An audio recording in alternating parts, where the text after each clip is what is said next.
Hi friends, welcome to Varni foods. எப்பயும் மாதிரி இல்லாமல் கொஞ்சம் வித்தியாசமாக எக் ஃப்ரை ரெசிபி இந்த வீடியோவில் பார்க்கலாம். ஒரு மிக்ஸி ஜார் எடுத்துக்கலாம். அதில் வந்து 2 தக்காளி, ஆஃப் சைஸ் பல்லாரி இந்த மாதிரி கட் பண்ணி சேர்த்துக்கலாம். 4 பூண்டு பல், 3 வரமிளகாய் இதெல்லாம் சேர்த்துட்டு நல்லா ஃபைன் பேஸ்ட்டாக அரைச்சி எடுத்துக்கலாம். மசாலா பேஸ்ட் ரெடி ஆயிடுச்சு. இப்போ ஸ்டவ்வில் வந்து ஒரு பேன் வச்சுக்கலாம். பேன் வச்சுட்டு அதில் 2 ஸ்பூன் ஆயில் சேர்த்துட்டு அதில் அரை ஸ்பூன் சீரகம் சேர்த்துட்டு பொரிய விட்டுறலாம். சீரகம் பொரிஞ்சதும் 2 மீடியம் சைஸ் பல்லாரி வெங்காயம் இந்த மாதிரி நீளவாக்கில் கட் பண்ணிவிட்டு எண்ணெயில் சேர்த்துட்டு ஃப்ரை பண்ணிக்கலாம். வெங்காயம் ஃப்ரை பண்ணுறப்ப டீப் ஃப்ரை பண்ணணும்னு அவசியம் இல்லை. கண்ணாடி பதம் வர வரைக்கும் வதக்குனா போதும். வெங்காயம் வதக்கிறப்பவே நம்ம வந்து ஒரு 1/2 டீஸ்பூன் மஞ்சள் பொடி சேர்த்துக்கலாம். எப்பயும் நம்ம வந்து எக் ஃப்ரை பண்ணுறப்ப வெங்காயம், பச்சை மிளகாய் இந்த மாதிரி சேர்த்து தான் பண்ணுவோம். இந்த மாதிரி பூண்டு, வரமிளகாய் இதெல்லாமே அரைச்சி ஊற்றி இந்த எக் மசாலா செஞ்சு பார்த்தோம்னா ரொம்ப டேஸ்ட்டாக இருக்கும். இது சப்பாத்திக்கு செம்ம காம்பினேஷனாக இருக்கும்.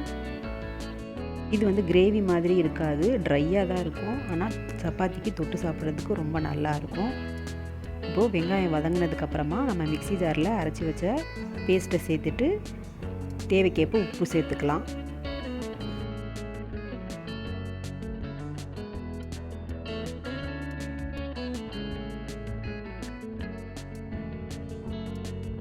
இந்த மசாலாவோட பச்சை வாசனை போகிற வரைக்கும் ஒரு 3 நிமிஷத்துக்கு நல்லா வதக்கிக்கலாம். மசாலா வதங்கி நல்லா ட்ரை ஆனதுக்கப்புறமா நம்ம வந்து இப்போ முட்டை உடச்சி ஊற்றிக்கலாம்.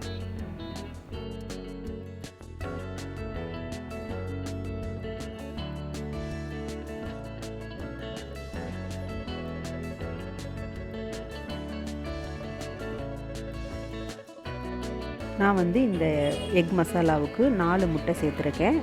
முட்டை சேர்த்ததுக்கப்புறமா 1 ஸ்பூன் கரம் மசாலா பொடியும் 1/2 டீஸ்பூன் பெப்பர் பொடியும் சேர்த்துக்கலாம்.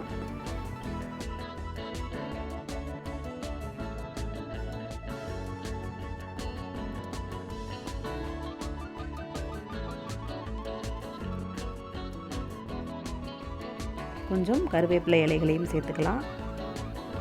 இதெல்லாம் சேர்த்துட்டு நம்ம வந்து உடனே ஃபுல்லாக மிக்ஸ் பண்ணியே விட்டுறக்கூடாது.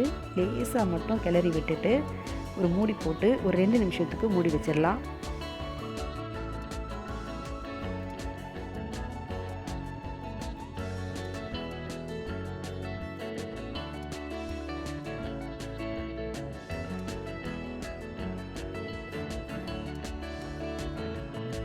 பாருங்கள், இப்போ முட்டை நல்லா அடியில் நல்லா வெந்துருச்சு.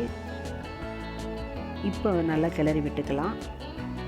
ஒரு நிமிஷத்துக்கு மட்டும் கிளறி விட்டுக்கோங்க. அவ்வளோதான், இந்த கார்லிக் எக் மசாலா ரெடி ஆயிடுச்சு.